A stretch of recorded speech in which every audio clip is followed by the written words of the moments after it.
Hey everybody, it's Brendon Burchard and welcome to your HPX coaching session. This session, my friends, as you can imagine, is taking place in a historic moment in which I've probably never done a live cast where I really believe it was so desperately timely and so desperately needed. So I appreciate you being here today to work on your own personal development, to really strengthen yourself for these moments and these times of chaos.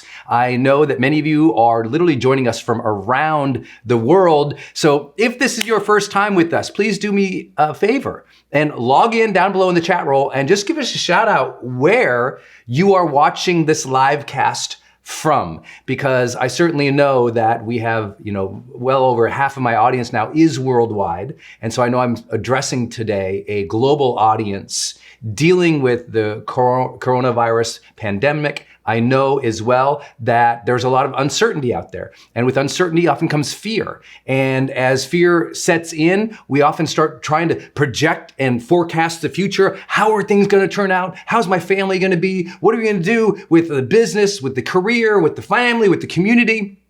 There's a lot of energy in the world right now. And so the fact that you would take a little bit of time to strengthen yourself, to find your center, to work on your own personal and professional development here in HPX Coaching, I honor you and I cannot wait to address you today. Over the last 72 hours, we've all witnessed an incredible turn of events as the World Health Organization named the coronavirus COVID-19 a pandemic. And that has set off an incredible turn of events where we have seen schools canceled and shut down, sports teams canceling seasons. We have seen literally governments instituting travel bans, and we have seen a growing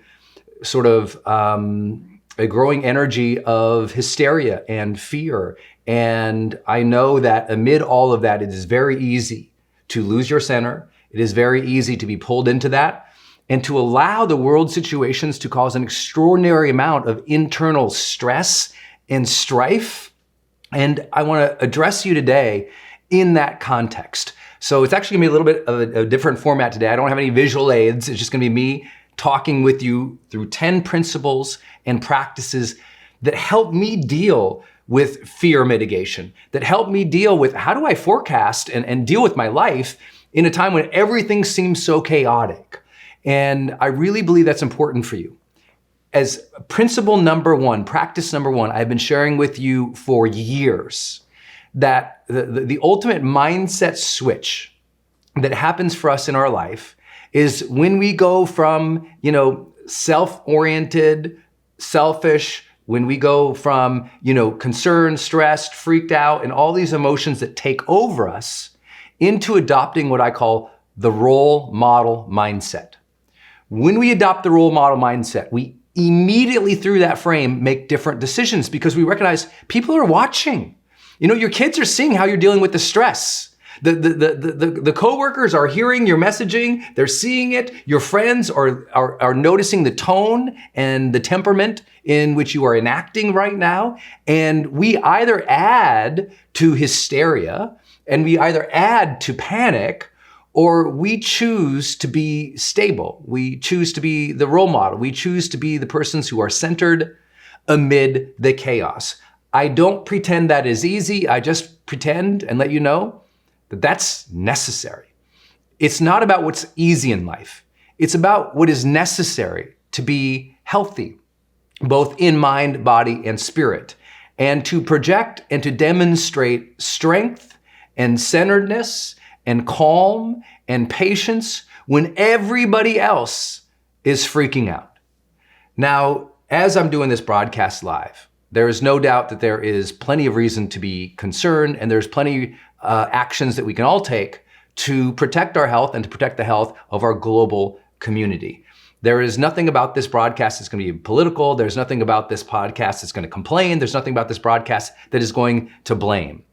What this is going to be is a very proactive way for you to learn how to deal with fear in your life, and a responsible way for you to forecast how do you continue with your life and your goals at the same clip or even faster when there is chaos, because that old yin and yang, where there's chaos, there's also opportunity. It is absolutely true. And right now there's an opportunity for you to be a role model for those in your community and your family. There's an opportunity for, yes, you to grow your career at a time when everyone else is hunkering down and freaking out. And there's an opportunity for all of us to learn as global citizens how to be more proactive, responsible, caring, and compassionate. So I don't have notes today other than my 10 practices in front of me, and I've got my phone in front of me so that I can give a shout out to all of our friends joining us from around the world. You're working on yourself at a very important time, and I really believe that by adopting the role model mindset right off the bat with me today and say, oh, let me change my orientation right now. I've been a participant in the drama.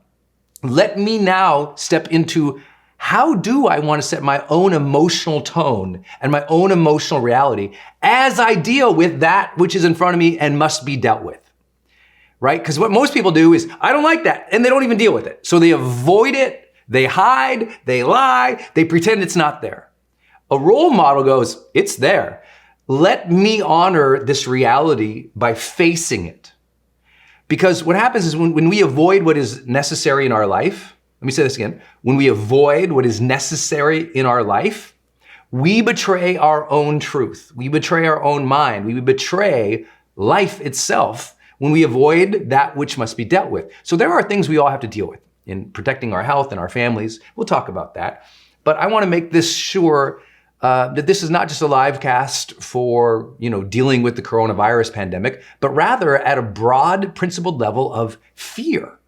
And a broader level of how do you deal with chaos now, but the future?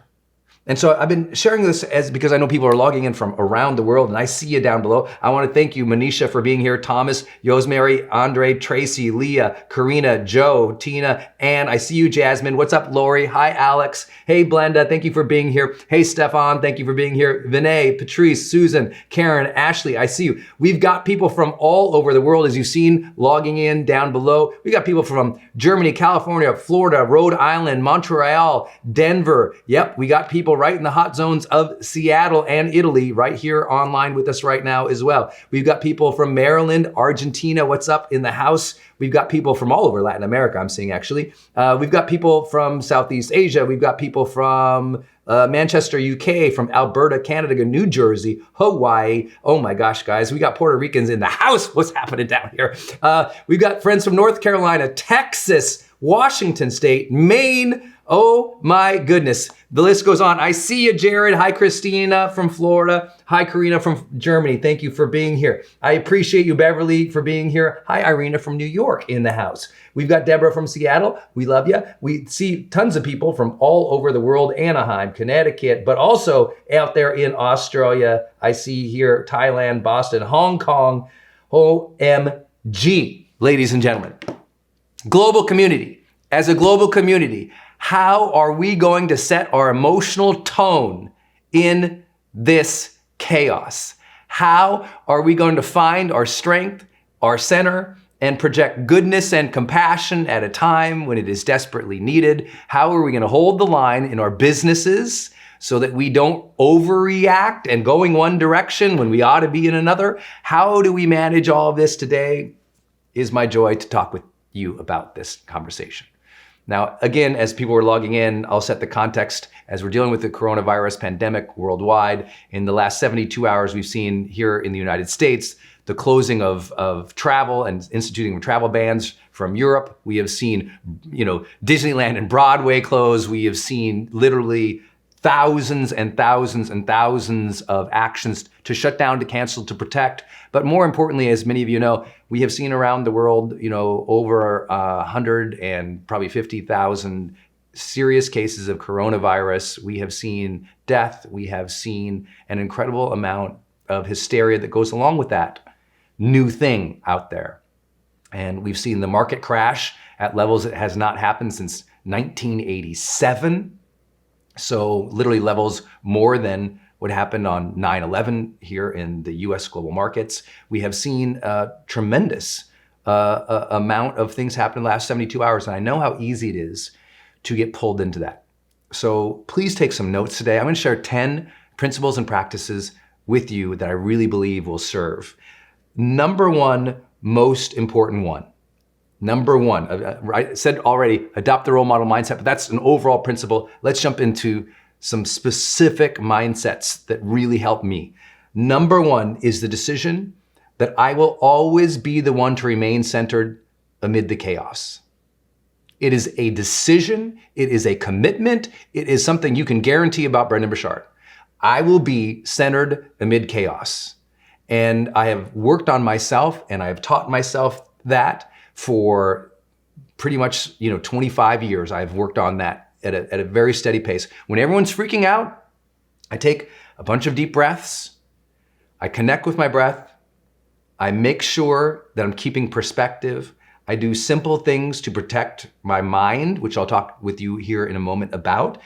But ultimately that decision to I will be centered amid this means for me that I will choose the emotional tone and my attitude as I am dealing with uncertainty or chaos.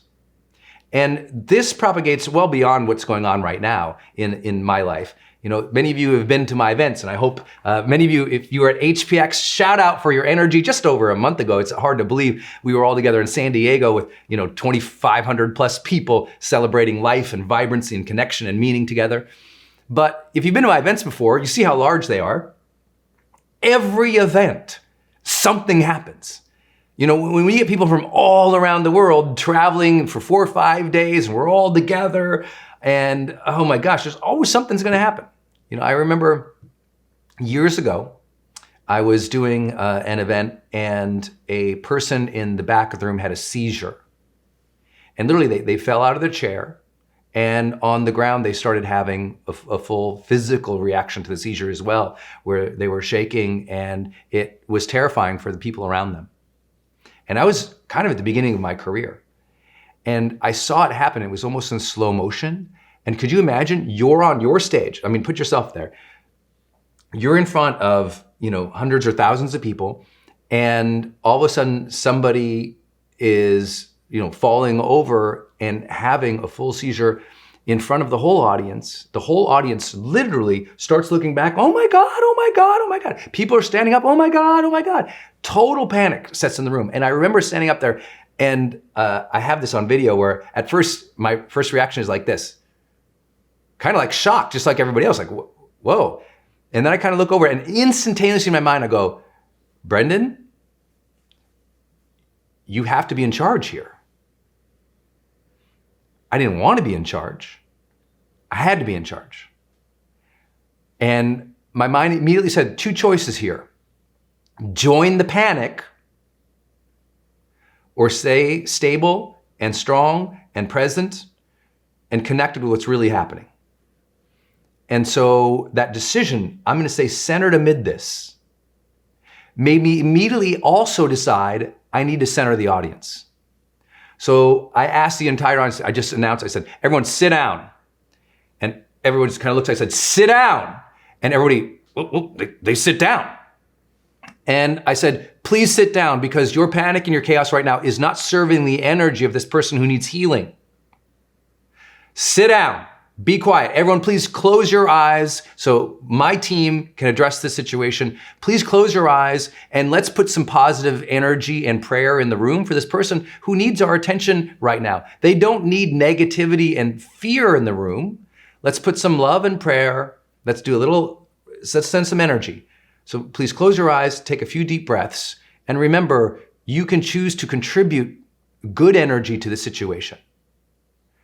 And so I had everyone close their eyes, take a few deep breaths, and meditate or send prayer back to this person as my team was clearing that row and getting to this person so that when the paramedics would arrive, that person could be removed. Now, here's the deal. I knew I had like 20 minutes at least before we could get a paramedic probably at that spot in the seminar. And I thought, how am I gonna buy 20 minutes? People are gonna start freaking out. And I realized, no, if I set the emotional tenor in this room on purpose, and if I ask of others to find the best within themselves, if I ask of others to take a breath, if I ask of others to be responsible for the energy they are projecting into this space, if I ask of that, and if I demonstrate that, we'll make it through this moment. And that might not seem like a big deal, but I really believe the energy in that room either was serving this man as he was having a seizure or was making it worse. You know, imagine here he is having this unbelievable, stressful, life-threatening situation, and if all around him everybody is screaming in chaos, the body feels that, you know? The body and the mind feels the energy of what is around it. And so if that is true, let us all be responsible for the energy we are projecting right now. I've seen friends hop online and something's happening, and what are they doing? They're contributing to the chaos. They're posting snarky comments. There's sarcasm, blame, vitriol, anger. And I'm not here to say that we can't use our social mediums to contribute to an argument or to make a case, but every word has a tone to it. And the tone that we are setting in reply to chaos either furthers the chaos or it levels it. And the more of us who choose to be even, tempered, thoughtful, caring, compassionate, you know, the values that we would all hope to have as a global citizenry, the more that we will judiciously take action in a thoughtful way. That's the hope. And whether you believe that or not, I hope that you'll hear this first practice. Your family needs to see you centered, calm, strong, and assured in chaos. Otherwise, we are passing down panic to another generation. It's sad, in my view, that we have a world that is so connected, so potentially capable, so well informed, and yet we still have people who overreact. Now, I'm not saying right now in a global pandemic that overreaction isn't something you would anticipate. But there's a difference between overreaction as in taking action to overprotect, like doing something useful to shore up things, versus an emotional overreaction of fear. You can deal with really difficult situations without the negative range of blame, vitriol, hate, and anger. Now, I know I'm preaching to the choir, but I'm just here today to touch base with you. You can set that emotional tenor. Let's all do a better job at that. Principle number one, stay centered amid the chaos. Let me just give you some just simple things, the way that I do that. I know today's gonna be sometimes it'll be big idea, and then we'll just drill it down on how I personally do it. Let me give you a couple examples of how I'm doing it right now. To stay centered amid chaos, you also have to stay a little distanced from chaos, even as it is happening. I'll give you an example of how I'm doing it. And many of you guys know I have 4 major companies that I'm either the principal in or one of the principal investors in. And for me, like lots of different teams around the world, and obviously you've seen here, we have a global community.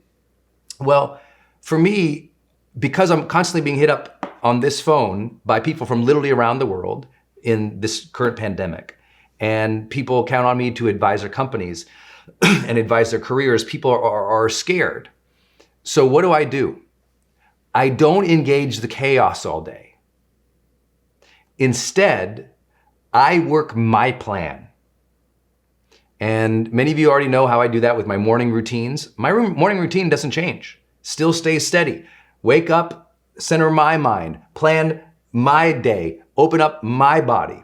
But I also do simple things right now. Right now, listen, I'm not checking in my phone every 10 minutes because, guess what you want to do in chaos? Refresh. But every time you hit refresh and every time you scroll, don't forget it takes emotional and mental energy. And if refresh, chaos, bad news, oh my God. Just think about that for a minute. You're hitting the oh my God button all day when you're refreshing in chaotic news times. And that is creating the panic and the stress inside that is freaking you out. So as an example of simple things that I do, I only check in on the news twice a day. I would say news at noon, right? I'm gonna get through my morning. I'm gonna make the magic happen. I'm gonna move my projects forward in the mornings. If it's news that I need to know about that affects me dramatically and locally, trust me, I'll hear about it. My friends or my wife or somebody will let me know via text. But I don't check in on the news because nothing's gonna change for me in dealing with the news until around noon. And I know people say, well, what if this is canceled or that's canceled? You'll hear it from your family. You'll get the news, but I don't check into the major media. I don't check into social media multiple times a day. I don't check into, and I'm talking about what people are doing right now. They're hitting refresh by the minute, by the 5 minutes, by the 10. How many of you are guilty about this? How many of you have been addicted to refreshing in the last 72 hours, right? It's easy to do that when there's chaos, but that's also the most important time not to do that for your own psyche, right? That's the most important time to separate yourself from chaos versus, what do? Reconnect to it every 30 seconds? Think about what that does. You cannot, doesn't matter how conscious or intelligent or brilliant or meditative you are, if you check into, oh my God, bad news 24/7, there is no human that does not start to shape your emotional reality. No human alive. The Dalai Lama couldn't do it without feeling that emotion if that's what he did 24/7. And right now, that's what we have people doing.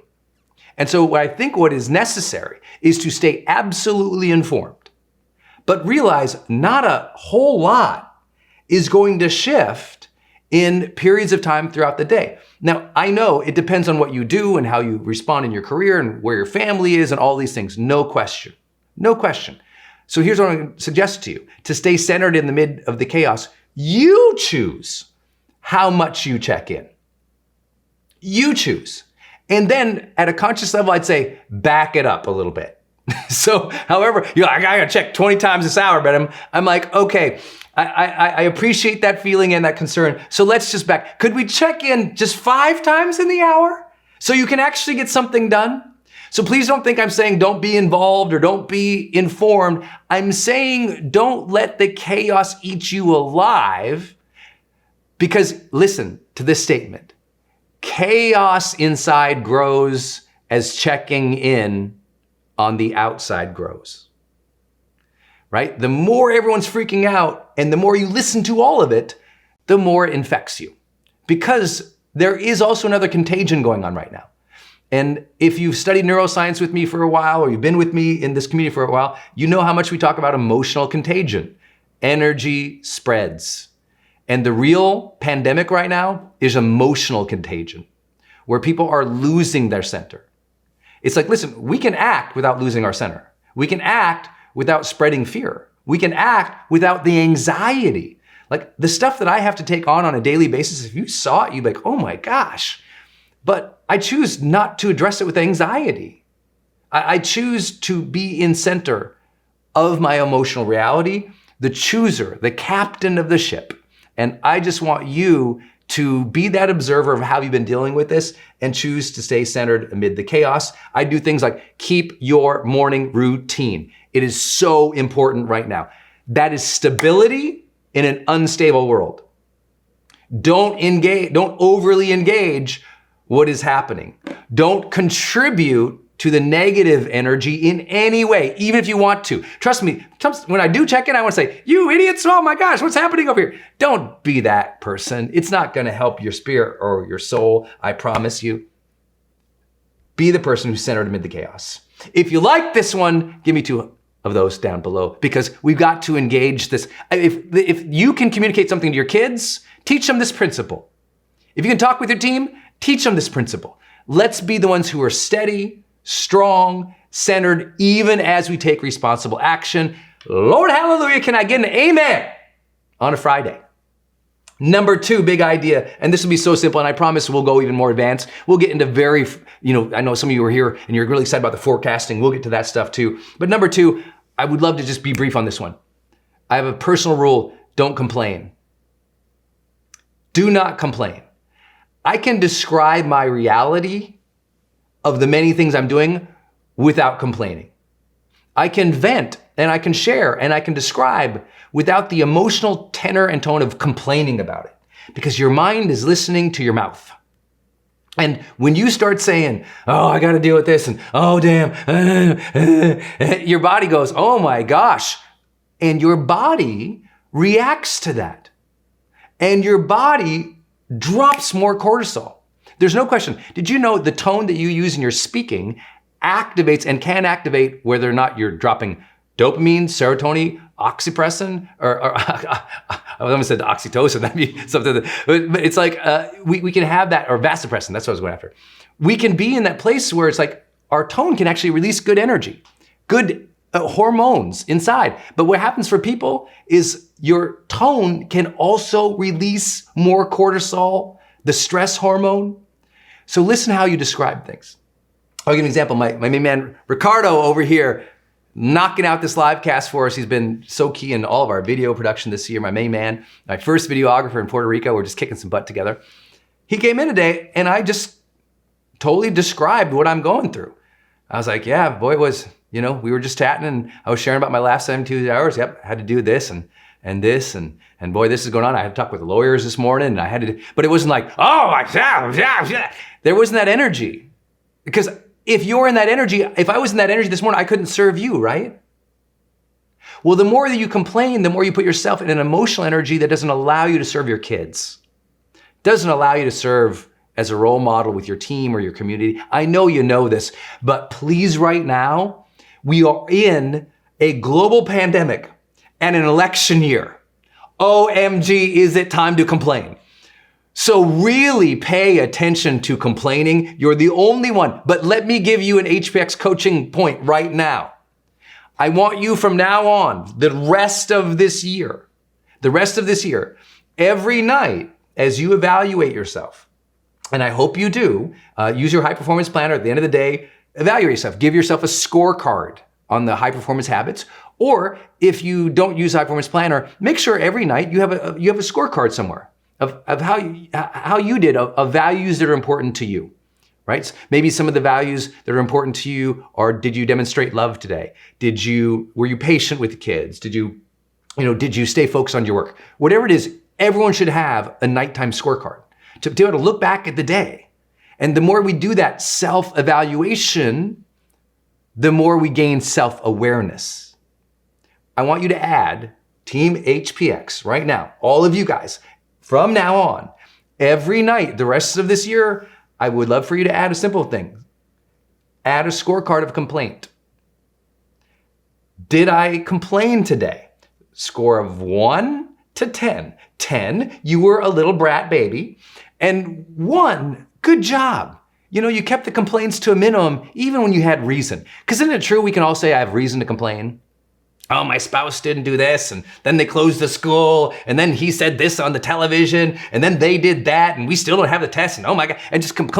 It's like, okay, there's a difference between complaining and making an argument that moves the needle forward, okay? I'm not saying we should engage, but if you engage, make an argument that moves the needle forward versus just talking out your mouth. And I think you know the difference. I can't judge it for you. This is why I'm asking you to keep your own scorecard. I'm hyper aware of it this year. I'm hyper aware. There's so much nonsense and vitriol online and social media that I'm like, okay, am I complaining? Because it feels like, you have to gauge. Have you complained more in the last 3 months than you complained in previous years of your life? That's a reality check for many people right now. And once we check into that, it's like, okay, so that's a simple one. I just want to get that one out there because I think it's really important. So again, for those who are just joining us, this is a broadcast where I'm going to talk about fear mitigation and forecasting. And so point number 3 is about fear. And my practice about fear is just simple. Understand where fear comes from.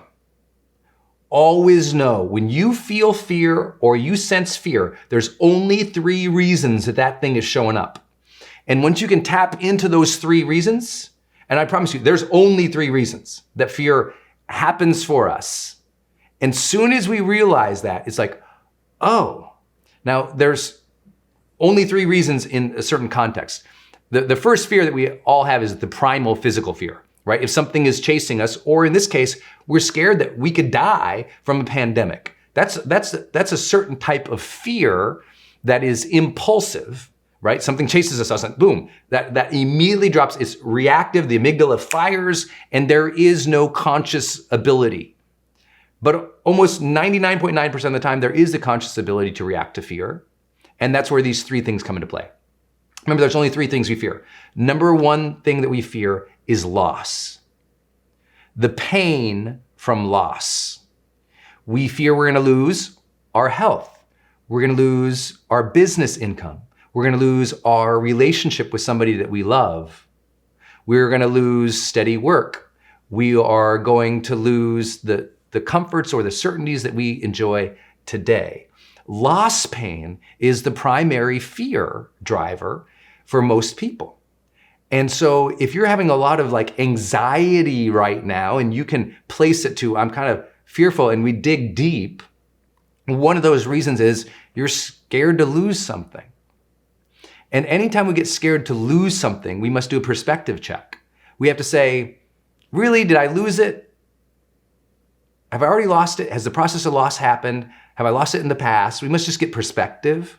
But also we have to flip everything. Because the nice thing about fear, on the other side of it is also confidence. It's like two sides of a coin. So if loss pain is the fear, on the other side, we could say, oh, could there be a gain? Right? So mitigate the loss by saying, oh, I'm scared I'm going to lose this. Have I lost it yet? Have I lost it before? Is there any reason to believe I'm losing it or going to lose it? Just do a reality check on the loss. But at the same time, give more mental and emotional energy to the other side, which is, okay, are there things to gain here?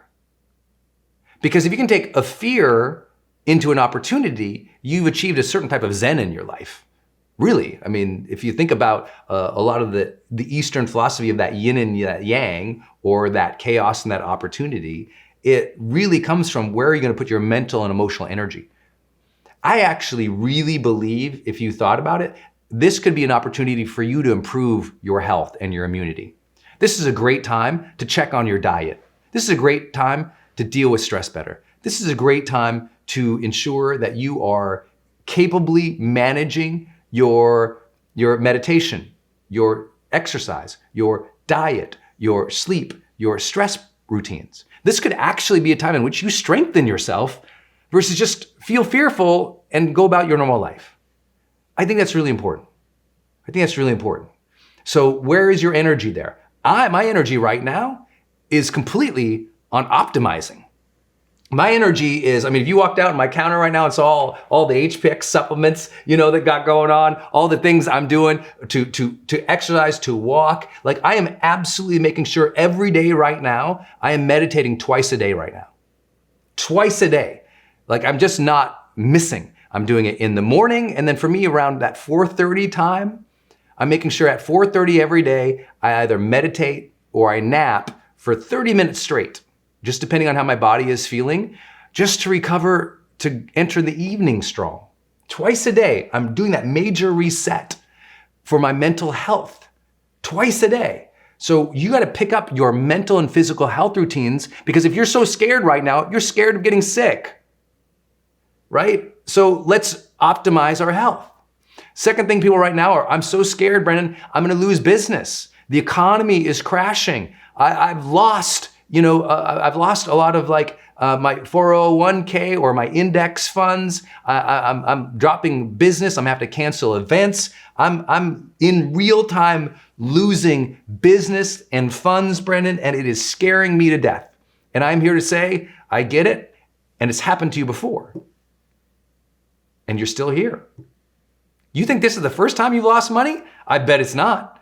This is the first time a major client canceled on you? Bet it's not. This is the first time you didn't know what the next quarter of income looked like? Hell no, you remember when you couldn't pay rent. Who are you talking to? Come on. Sometimes when we are so fearful about business and career, we forget where we came from. You have survived lack. You have survived scarcity at epic levels in the past. So don't think that you can't handle it before. Part of something we'll talk about here in a few practices is the ability to go into time zones when people are in a panic. When people are in a panic of in the present, you use perspective to say, how'd this go in the past? Where were my strengths there in the past? And what are the opportunities in the future? And let me apply some strengths to the future. And so when you're feeling loss concern for business, for income, for funds, just keep perspective. Yeah, that might be happening right now. Address it. Use it as an opportunity to learn about the market, to learn about investing, to learn about getting new clients. Like right now, I'm like, what do I need to do to grow my virtual services of my business right now? Great time to study. Instead of going, oh my God, it's happening. Turn on Netflix and let's just drink wine and hide. I just go, let me study. Let me retool. Oh my gosh, let me take command of this fate right now, baby. Let me deal with this by learning. Either I'm going to disengage and complain, or I'm going to engage and learn. And that's what I'm doing right now. I'm like, all right, how do those online models work in this way and this way and this way? Oh, and what was the best way? I did this before in the past and this before. It's like, it's not that I'm not noticing that things are happening around us, or that we've been impacted by the stock market or by the concerns of, or the realities of travel bans. I get that, guys, just like you. So are you engaging and learning? Here's the test. Here's the test. And I want you to be honest with this, because again, I'm trying to be your friend tonight, but I'm also your coach. So my best moments as a coach is when I challenge people with ones that kind of smack you up the face a little bit. And let's just do the test. How much learning did you do over the last 72 hours versus consuming? That tells you how you're handling this right now. How much learning did you do versus consuming? And what I mean by that is consuming social media, consuming news, seeing what everybody's saying, seeing what everybody's doing, versus going, holy crap, you know what, honey? Our index funds might be affected. You know what? Our business might be affected. You know what? Things might be canceled here, or that thing might go on here. Let me pull away from the checking in and let me learn how to do better right now. This is why I honor you guys as a community. You're here to learn how to do better today. This is why I love you and why I honor you, because you know how many people are not engaging in personal development right now? Do you know how many people are falling to their base impulses? But you're here, you're doing the work. So you know what? Count this hour and this next hour together as, you know what, your learning time instead of your consuming of drama. So what have I been doing? The last 72 hours, I've been tooling up. I was up literally last night, 12:30 a.m., learning and going back and studying some notes to see, how do I do this online thing over here? Because let me amplify that. Because if you're concerned of loss over here, you better amplify something over here. Make sense?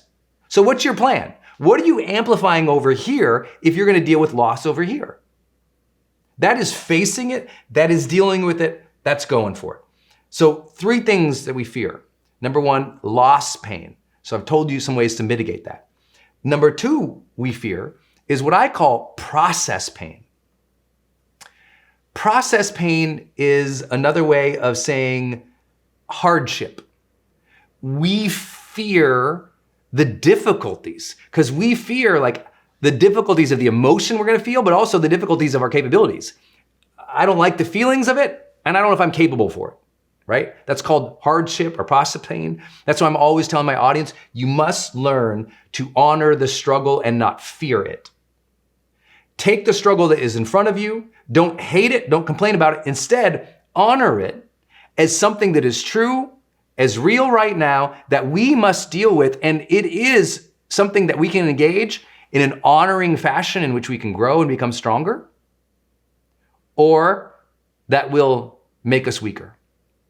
And I think right now, people are really scared of the hardships. Oh my gosh, I'm gonna have to go to the Costco and buy some toilet paper today. I'm like, okay, yes, maybe that's real. But really, you can handle getting in a car and going to Costco to get toilet paper? Really, that much energy about going shopping? You've been shopping every day of your life. Why are you so freaked out about shopping now? Oh, well, I might, the crowds are gonna be crazy. You shopped at Christmas? Well, I might go shopping and it's crazy and I might get sick. You've gotten sick at Christmas too. The odds of you getting seasonal flu are like infinitely higher than you getting coronavirus. And I'm not saying that coronavirus isn't more deadly as a percentage, but as a possibility and a potential, getting a seasonal flu or dropping dead from heart disease or getting cancer or being in a car accident on the way to Costco is way more likely than you dying from coronavirus. And I'm not minimizing, that's facts. It just means in the context of what I'm sharing with you is you've dealt with hardship before. You've dealt with things before. You get to choose. You know, all the news made, and a bunch of my friends were telling me, because I live in this world here where, you know, our you know, one of the great heroes of you know, American cinema, Tom and Rita Wilson Hanks, have been diagnosed with coronavirus, and they happen to be in another country while they're dealing with that. And, you know, he did a post of saying, hey, you know, there's no crying in baseball, which is kind of brilliant, by the way. It's like, listen, he's dealing with it the best he can. Are you going to hate the hardship and the struggle, or are you going to bring a little bit of humor to it and just deal? I encourage you to just deal, okay? When you have fear of process pain, it's because I don't think I can emotionally handle that, and I don't feel like I'm capable. You must remind yourself and keep perspective. You've actually already dealt with something similar, and you have been capable in managing it before. Right now, the process, it's going to be hard running my business. Yep. And guess what? It was super hard your first couple of years in your business too. What's the surprise? See, part of honoring the struggle is anticipating the reality of it. Like, I'm surprised that everyone right now is so surprised. I'm like, why is everyone so surprised? You never read a book about a stock market crash? You never watched a movie about, you know, things? You haven't studied hell? Like, why is everyone so freaked? And I'm not saying there isn't something new here. I'm just saying you can anticipate your reactions. Your reactions. That's what I'm talking about. So the third thing that we fear, first one is loss pain. Second one is process pain. Third one is outcome pain. I'm scared of what's on the other side of this, the end result. And here's what we do. And this is really important. People do this all the time. People jump to worst case scenario and they go to catastrophizing, but worse, they go to ruin and death. Why is everyone so scared right now? Their fear is about an outcome pain, death or ruin. I'm gonna die or my business and my career are ruined, right? That's what they're worried about. Like, they go to the ultimate end, total catastrophe. Don't be a catastrophizer. Do not be. My father in 2009 was diagnosed with acute myeloid leukemia. He was healthy the week before. Went to the doctors, did some tests. They're trying to figure out what's going on. Within that day, they gave him 7 days to live. 7 days to live. Now imagine 2 really qualified doctors tell you, you're gonna die in 7 days. That's heavy. And the ability for the mind to embrace that as fear and go, oh my God. And to immediately assume death or ruin. My dad, God bless his soul, being a 20-year veteran of the United States Marine Corps, was like, I'm gonna engage this, I'm gonna beat it. That was it. That was it. I'm gonna engage it, I'm gonna beat it. I'm gonna fight it. I'm gonna do everything possible to win here. And if I don't, at least I know I did everything possible. So instead of catastrophizing on what might happen in the ultimate of ruin, you go, what must I engage here to do the absolute everything I can? And that will allow me to sleep at night going, you know what? I'm giving my best right now instead of hiding. I'm giving my best right now instead of waiting for ruin. I'm engaging this, I'm building. I'm taking care of myself. Whatever it is that you need to do, that perspective. And I want you to hear this today, because I'm never ever addressing you guys as someone who thinks I have everything figured out, or as somebody who doesn't realize that many of you know this stuff already, because common sense is just not always common practice. But more important, I know you're a role model. So what if you could teach your kids or teach your team, you know what, there's 3 things we fear: loss pain, process pain, and outcome pain. I'm scared to make this decision because these reasons. You're feeling this because of these reasons. So I'm addressing this to you today as someone recognizing that you are a role model in your community, and maybe you can have an active conversation about fear and teach them. You're scared of loss, you're scared of hardship, and you're scared that things won't turn out well. They'll be ruinous. So here's a way to mitigate that and to think through that in a different way. And I think if we could do that with our families right now, just start at home, have the conversation about how people are feeling and about their fear. Have a conversation with your family and your team. Are you staying centered and are dealing with fear in an active, proactive, positive way? If we could all just do that as a community, I think things could really, really improve. Okay, really improve. Now, I'm gonna talk about here in a moment, I know I'm going pretty fast. I'm only on point number 3 here of stay centered amid the chaos, don't complain, and recognize what fear is. But I'm gonna talk about something that you guys submitted in advance, which is how do you deal with stressful situations? So in a moment, my team, we pulled out from the vault one of my favorite trainings I've ever done on stressful situations. And then we're gonna come back and I'm gonna talk about the steady Eddie and the steady 80, my steady 80 rule. And so enjoy this best of the vault. We'll come back, we'll talk about my steady 80 rule. And then we'll talk, how do you minimize downsides? How do you maximize upsides and opportunities? How do you choose opportunities? And then we're gonna go into a little bit of framework of how do you do forecasting right now? How do you forecast for your business? How do you forecast for what's happening in your community or your country? We'll talk about how we think through things as responsible, thoughtful people. And I think you're really gonna enjoy the second half of this baby today. And of course, we will end by doing some Q&A with you today, which I think is really important. So thank you for being here and working on yourselves. We're gonna play the best of all. How do you deal with stressful situations? And then we'll come back and talk about the steady 80. In the meantime, please post down below a lesson that you've liked so far today, because we're just getting warmed up. So log in down below, let me know where you're from, because I'm gonna be looking at it, and start submitting your questions, because my team will start gathering them right now. Play that video, guys.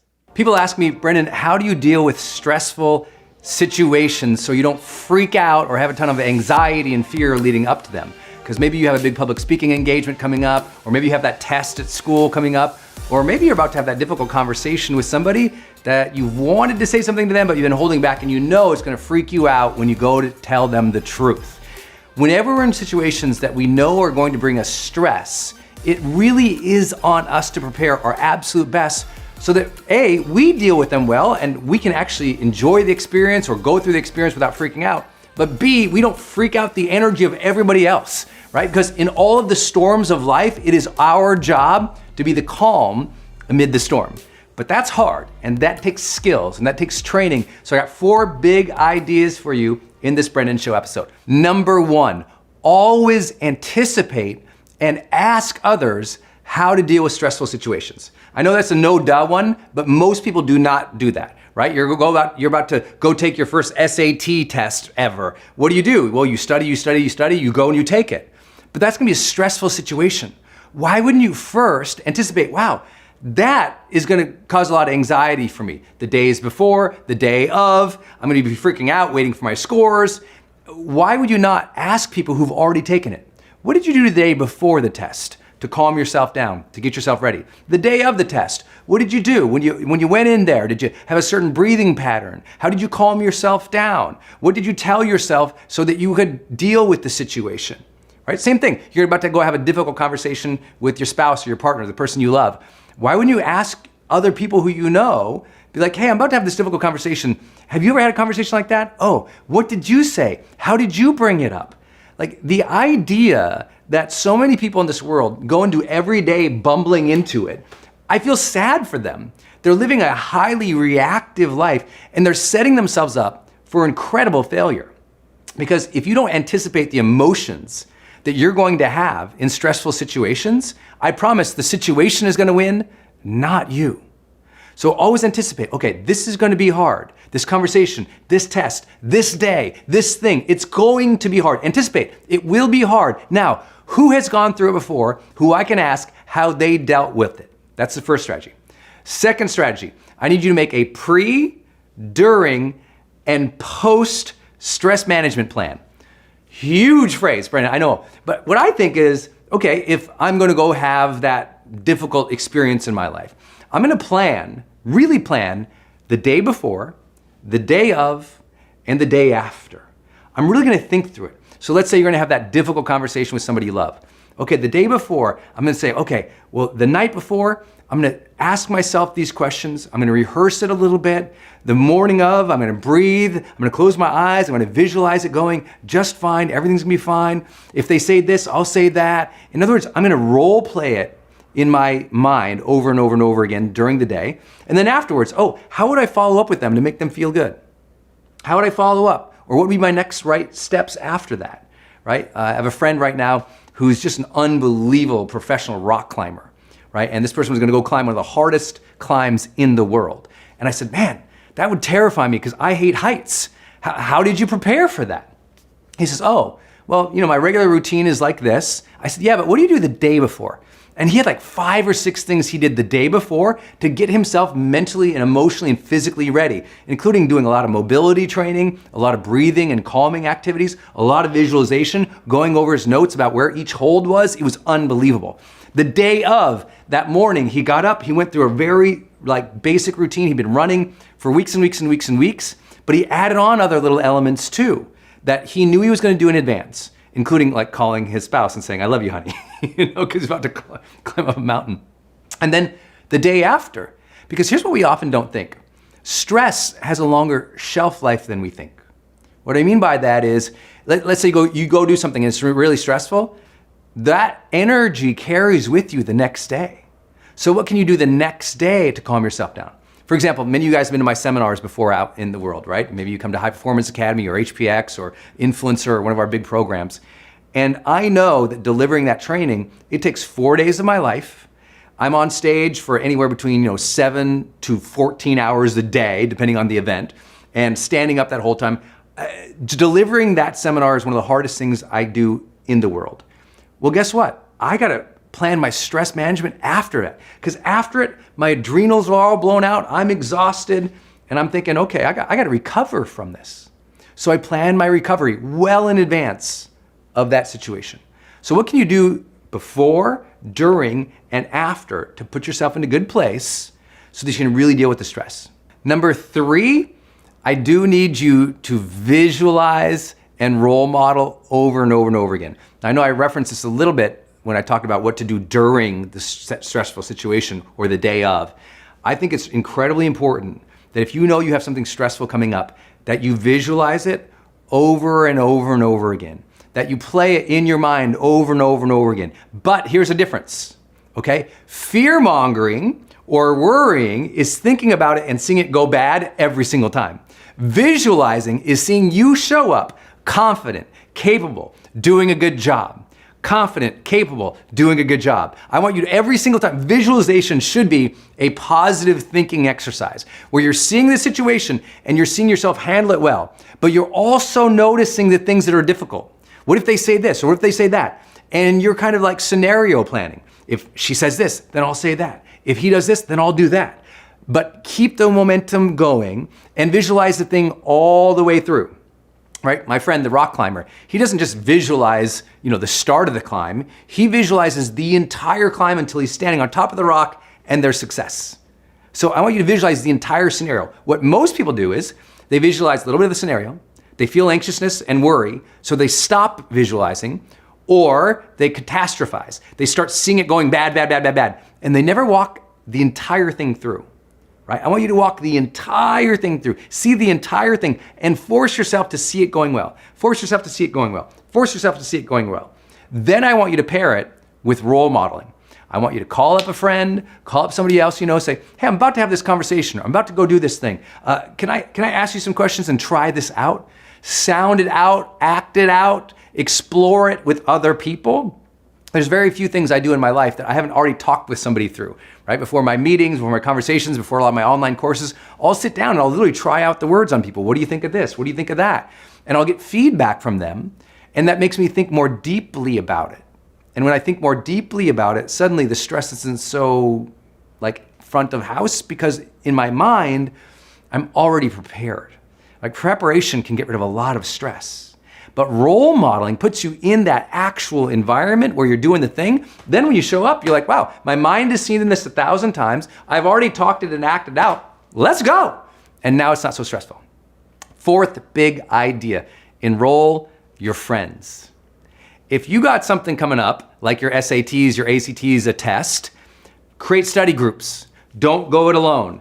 Create a study group of some friends where you guys create a regular schedule where you're studying and you're getting ready together, right? That camaraderie of things. Same thing, if you're gonna go run a marathon, it's gonna be this big scary thing. It's your first marathon ever. If you've been running with a group of people, they know by science that no doubt you will perform better and less anxiously because you've prepared with other people.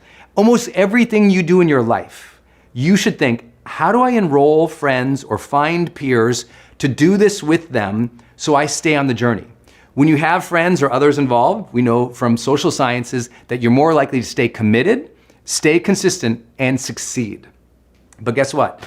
We're in a society of selfies where we only think of ourselves, and we only, because we're scared to ask for help or be vulnerable and say, I don't know, we do everything ourselves. And everything I ever do, I literally sit down, here's my goal list. Anytime I write down goals, I don't just write down, when's it gonna happen? What's my next step? What's the deadline? Instead, I also write next to it. And I say, who can I enroll with me on this goal? Get people enrolled with you in your goals. Get people enrolled with you so you can role play with them, ask, participate, go through it with them. It's not so scary. I know you know this if you've ever been to the county fair. I'm from Montana, so we always have the county fair. And there would be these big, huge, scary rides when I was a kid. I never went on a ride by myself as a kid. Never once. I'd go grab my buddy, I'd like, hey, you're coming on with me. And he'd go, what are you kidding? I'm not gonna. He didn't wanna go, I didn't wanna go. But when we said, let's go together, we got on that zipper, we got flipped around and kicked around, and we loved it. And we only did it because we did it together. You will face greater stresses and greater fears when you go at it together. I hope this serves you, my friend. I wanna thank you again for being part of our HPX community. I love having you guys here. HPX stands for the High Performance Experience. It just means, there's another level of life experience available to you when you prepare, when you think things through, when you challenge yourself to be your absolute best, when you show up each and every day and you say, I'm gonna be vibrant today, I'm gonna be connected with other people, I'm gonna make a difference, and I know that's why you're here, so thank you for being here. Make sure you subscribe, share this video with somebody going through a stressful situation today. I'll see you next time. Okay, y'all, I hope you enjoyed that video from our vault about how do you deal with stressful situations, because I really believe that when you take into account these things, I know that this is a conversation, like the visualizing and the role modeling that are really important right now. Because yes, we're in this pandemic and this scary situation, but are you still waking up and visualizing something positive for your day? Are you visualizing something that's good for the next couple of weeks, the next couple of months, the next year? Or are you only trapped in the chaos and the fear? See, leaders rise above that and they look further out. And that is what you must do right now. So I know as I played that video from the vault about stressful situations, it was about a broad range of stressful situations, not just what we're dealing with now, but that's what I want this training to be about for you. I want it to be not just, I think that this, obviously the pandemic right now gives us the example and gives us the rationale to have this conversation, but I hope it's applying to a lot of different parts of your life too. Because maybe you've been, even before the pandemic, maybe you're stressed in your career as you transition from one thing to another, or there's stress in your marriage, or there's stress in life. I hope that that video helped you give that bigger perspective, because if we don't do those simple things of enrolling our friends in a good community of people, of planning how we're gonna deal with the stress, of just anticipating and learning from others, then we're in challenge. I mean, even last night, I was texting with some friends in Italy and saying, okay, you all are further along in this. How are you dealing with it? I was talking with friends in China and saying, okay, you've been dealing with this longer than we have here in the US at heightened levels. What did you learn? How did you approach your daily life, your week? What changed? What should I anticipate is coming? Those simple things really do help. So I hope that you enjoyed that video from the vault.